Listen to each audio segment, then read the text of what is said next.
إن المتقين في ظلال وعيون وفواكه مما يشتهون كلوا واشربوا هنيئا بما كنتم تعملون إنا كذلك نجزي المحسنين ويل يومئذ للمكذبين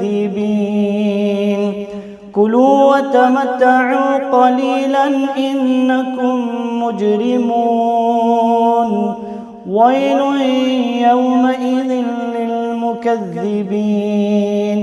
وإذا قيل لهم اركعوا لا يركعون ويل يومئذ للمكذبين فبأي حديث بعده